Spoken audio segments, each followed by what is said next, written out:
এসআইআরে ডাক পেয়ে সাংসদ দেব বলেন, কোনো না কোনো কারণে আমি হেডলাইনে থাকছি। আমি পরিষ্কার বলতে চাইছি, আমি ইন্ডিয়ান ভারতীয়। আমাদের দেশে যে ল অফ টি ল্যান্ড হবে আমাকে সেটা ফলো করতে হবে। এটা যদি ল অফ দ্য ল্যান্ড হয় সেটা আমি ফলো করব। ব্যক্তিগতভাবে আমার সেটা নিয়ে বলার কিছু নেই। যে প্রতিশ্রুতি আমি দিয়েছিলাম 2024 নির্বাচনে, সেই সমস্ত কাজ শুরু হয়েছে। যে কাজটা 6 মাস আগেই শুরু হওয়ার কথা ছিল, টেন্ডার প্রবলেমের জন্য সেই টেন্ডার শুরু হতে পারেনি। ঘাটাল মাস্টার প্ল্যান এগিয়ে গেছে, অনেকগুলো টেন্ডার প্রসেসের মধ্যে রয়েছে, অনেকগুলো টেন্ডার পাস হয়েছে, কাজ শুরু হয়ে গেছে। সাংসদ দেব যে কথা দিয়ে ভোটটা নিয়েছিল বা মানুষের ভালোবাসা পেয়েছিল, দেব সেসব কথা ফেরায়নি। কথা দিয়ে কথা রেখেছে মন্তব্য দেবের। মুক্তি দাস জেলার ডেবরা ব্লকে বহু মানুষ এই রাস্তার উপর দিয়ে যাতায়াত করে। ওই রাস্তার পাশে একটা কলেজ আছে। আমার বেশ ভালো মনে আছে, আমরা ভোট সময় নির্বাচন করা বলি এই কাজটা করে দেব। আমি কিন্তু আমাদের সুজিতদা একটু দূরে হাত থেকে সুজিতদা আছে সুজিতদা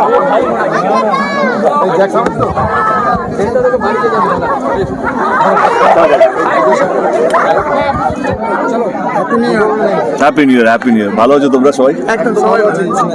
এদিকে ঠান্ডা কেমন পড়েছে? বাবা ঠান্ডা তুমি দেখছি ভালোই গরম আছো, কোনো সোয়েটার ছাড়া। আচ্ছা বলো। মাস্টার প্ল্যান অনেকটা এগিয়ে গেছে, সেটা নিয়ে আর কি বলবেন? দীপিকা কি পাওনা আছে, চাওয়া আছে? সেইটাই যে প্রতিশ্রুতি আমি দিয়েছিলাম, তোমরা তো যে প্রতিশ্রুতি আমি দিয়েছিলাম 2024 নির্বাচনে, সেই সমস্তগুলো দেখতেই পাচ্ছেন কাজ হচ্ছে। সুজিতদা যেটা বললো, এই কাজটা 9 মাস আগেই শুরু হয়ে যাওয়ার কথা ছিল, যেহেতু টেন্ডারের প্রবলেমের জন্য সেটা কাজটা শুরু হতে পারেনি। ঘাটাল মাস্টার প্ল্যান আপনারা সবাই জানেন, অনেকটা কাজ এগিয়ে গেছে, অনেকগুলো টেন্ডার প্রসেসের মধ্যে আছে বা অনেকগুলো টেন্ডার পাস হয়ে গেছে, কাজ শুরু হয়ে গেছে। তো এইটাইকে দেব অ্যাজ এ সাংসদ যেই কথা দিয়ে ভোটটা নিয়েছিল বা মানুষের ভালোবাসা পেয়েছিল, সেই কথাগুলো দেব ফেরায়নি, কিন্তু দেব কথা দিয়ে কথা রাখছে। ঘাটাল মাস্টার প্ল্যান কার্যকরী হচ্ছে, এবার কি পাঁশকুড়া রেলগেট নিয়ে কি, মানে রেলগেটের ওভারব্রিজ নিয়ে কি একটু? অফকোর্স আমি আগেরবারে সাংসদে বলেছিলাম, এবারে আবার সাংসদে গিয়ে আবার সেটা বলবো, কারণ সেটা রেলের পারমিশন লাগবে। রেলটা কেন্দ্র সরকারের। আমি কোনো it's not that I am saying against কেন্দ্র সরকার।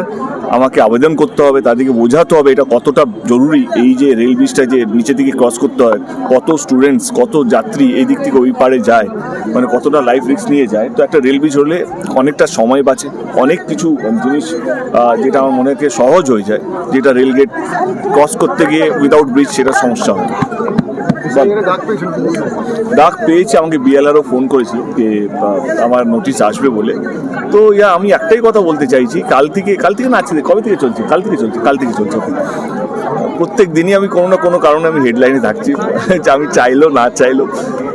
আমি একটা কথা পরিষ্কার বলতে চাইছি, হ্যাঁ, আমি ইন্ডিয়ান ভারতীয়। আমার দেশে যেটা ল অফ দ্য ল্যান্ড হবে সেটা আমাকে ফলো করতে হবে। এটা যদি ল অফ দ্য ল্যান্ড হয় তো আমি ফলো করবো। সেটার জন্য আমার ব্যক্তিগতভাবে আমার অ্যাজ সাচ কিছু বলার নেই।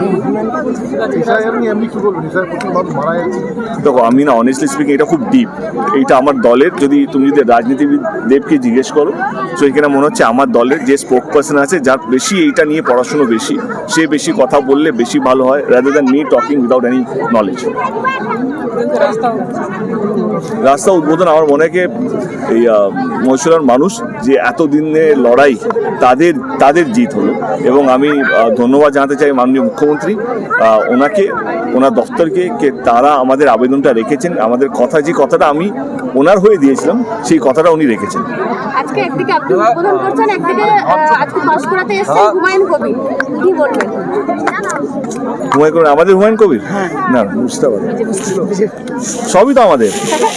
বাংলার প্রত্যেকটা মানুষ আমাদের, মানে যেই দলই হোক না কেন। শুভেচ্ছা ওনাকে। আমার মনে হয় 26 নির্বাচনে কি হবে, বাংলার মানুষ যেটা ডিসাইড করবে সেটাই হবে। তুমি আমি বলার কি? এসআইআরে সাধারণ মানুষের হেনস্থার অভিযোগ তুলে সুপ্রিম কোর্টে গেল তৃণমূল। মানুষের পাশে থাকার বার্তা দিতে রাজনৈতিক কৌশল না কমিশনকে পাল্টা চাপে রাখা কৌশল? দেখো, এইটা আমার মনে হয় কি দলের স্পোক পার্সন বেশি ভালো বুঝবে। আমি দলের একজন সাংসদ, আর আমি খুব বেশি না জেনে খুব একটা বক্তব্য রাখতে পছন্দ করি না। এটাই আমার নীতি লাস্ট 12-13 বছর ধরে রাজনীতির মধ্যে। তো আমার মনে হয় দল যে বেশি এটা জানে, সে দলের যে কোনো স্পোক পার্সন সে এটা নিয়ে বেশি বললে ভালো হয় আর কি। সুকৌশলে আপনি আজকে বললেন যে বিভিন্ন ধরনের ধর্মীয় বিষয় রাজনীতিতে আসবে।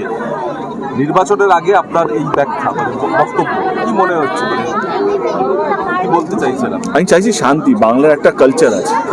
আমরা গত কয়েকটা ইলেকশন আমি তো অন্তত দেখেছি যেইভাবে ধর্মকে এগিয়ে রাখে, যেইভাবে এসআইআর এখন সাবজেক্ট হয়ে গেছে। আমি বলছি কি যে মানুষকে ভালো রাখবে তার জিত হওয়া উচিত। যে কোনো দল, সে তার দল কি করবে আর যে দল আছে সে কি কি করেছে সেটা মানুষের কাছে রাখা উচিত। সেটাই তো নীতি হওয়া উচিত, সেটাই তো রাজনীতি। রাজনীতি মানেটা কি? যে ভাই আমি 15 বছর ধরে আছি, আমি এই কাজগুলো করেছি। আমার কাছে লক্ষ্মীর ভাণ্ডার আছে, আমার কাছে কন্যাশ্রী আছে, আমার কাছে রূপশ্রী আছে, আমি কতগুলো কাজ করেছি, সেটা আমি আমার দলের হয়ে আমি বলবো। এইটা বলবো না ও চোর বা এইটা কি ওইটা কি। ইলেকশন এমন একটা জিনিস হওয়া উচিত আমি আগামী 5 বছর আমি কি করতে চাই, এমন নাকি ও কিছুই করেনি, ও তো এইটা কোনোদিনও কেউ বড় হতে পারবে না। আমি যদি কাউকে নিচে নামিয়ে নিজেকে বড় করতে চাই, সেটা কোনোদিনও হবে না। কারণ মানুষ দেশের অবস্থা দেখো বা যেভাবে নির্বাচন হচ্ছে দেখো, সেটা কিন্তু খুব একটা যে ভালো দিকে বা একটা ভালো এক্সাম্পল। আমরা পৃথিবীর সবচেয়ে বড় ডেমোক্রেসি, সেই বড় ডেমোক্রেসি আজকে যে ভালো এক্সাম্পল সেট করছে সেটা তো নয়। আমি কারো পক্ষে হয়ে বলছি না, আমি একটা সাধারণ মানুষ কি চায় তুমি জিজ্ঞেস করো। এখানে সাধারণ মানুষ কি চায়? তারা শান্তি চায়। তারা চায় না কি এমন একটা ভড়কাও ভাষণ দিলাম যাতে আমার কর্মীরা অন্য কর্মীকে গিয়ে মারপিট করতে শুরু করে। কেউ মারপিট করতে চায় না, সবাই জিততে চায়। কিন্তু এইভাবেও জেতা যায়। আমি লাস্ট 3টে ইলেকশন জিতেছি আমার নিজের জন্য, আমার দলের জন্য 3টে ইলেকশন করেছি। 2016, 2019, 2016 আর 2021, 14, 19, 24, হ্যাঁ, মানে দলে মানে বিধানসভার জন্য। তো আমি বলছি কি ভালোবেসেও যে ইলেকশন নির্বাচন জেতা যায় সেটা তো আমি করে এসেছি। তো আমি সেটাই লিডার কে যে মানুষকে সই পথটা দেখায়, মানে এইটা ঠিক পথ, এটা ভুল পথ। আমি আমার দলের কর্মীদেরকে এটাই বলতে চাইছি যে আমাদের দল গত 15 বছরে অনেক কাজ করেছে। মানে আজকে দেখো লক্ষ্মীর ভাণ্ডার অন্যান্য রাজ্যে বিভিন্ন রকমভাবে লাডলি বাইন বলে প্রচার হচ্ছে, যেটা আগে দিদিকে বলা হতো কে লক্ষ্মীর ভাণ্ডার কিছু হবে। আজকে প্রত্যেক কটা রাজ্যে লক্ষ্মীর ভাণ্ডার অন্যান্য নাম দিয়ে সেই স্কিমটা শুরু হয়েছে। তো এটা আমাদের গর্ব। আজকে ইউনেস্কো আমাদের কন্যাশ্রীকে স্বীকৃতি দিয়েছে। তো আমার দল এত ভালো ভালো কাজ করেছে সেটা বললেই তো মানুষ বুঝবে। আজকে মানুষ তো বোকা নয়। আমি কেন এমন কিছু ভাষণ দিতে যাব যাতে গোষ্ঠী শুরু হবে, মানুষকে আমি বিভাজন তৈরি করবো। আমি সেই রাজনীতিতে বিশ্বাস করি। একপ্রস্ত কি রাজনীতি মানে একপ্রস্ত বিধানসভার প্রচারও ছেড়ে দিলেন নাকি দামামা বাজালেন? সবাই তো নেমেই গেছে। আর আমি তো এটা বলতে পারবো না আমি দাঁড়াবো কি দাঁড়াবো না। আমি অলরেডি তো দলের সাংসদ। এবারে আমি দেব নির্বাচনে যাতে আপনার দলের পাশে থাকে বার্তা দিলেন, একপ্রস্ত কি নির্বাচনী প্রচার শুরু করলেন বলা চলে? দলের জন্য বলছি না, আমি মানুষকে বললাম। তুমি দেখবে আজকে আমি যে কথাগুলো বললাম আরেকবার শুনবে, মানুষকে বললাম যে তোমরা কোনো মানে হয় না কি তোমরা শান্তিতে দেখো। যেভাবে যুদ্ধ হচ্ছে, মানে একটা প্রেসিডেন্টকে ঘর থেকে তুলে নিয়ে চলে গেল। বাংলাদেশে যে অবস্থা আছে, বাংলাদেশ তো আমাদের খুবই কাছের ছিল। বাংলাদেশে যেভাবে হচ্ছে, মানে শত্রু আমাদের চারদিকে শত্রু।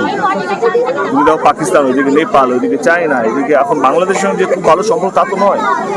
তো আমার বক্তব্য যে আমরা যদি ভিতর থেকে এক না থাকি, যেই দলেরই হোক না কেন, তাহলে কোনোদিনও মানে যে কোনো দিন যে কোনো শক্তি বাইরে থেকে এসে আমাদেরকে অ্যাটাক করে বেরিয়ে চলে যাবে।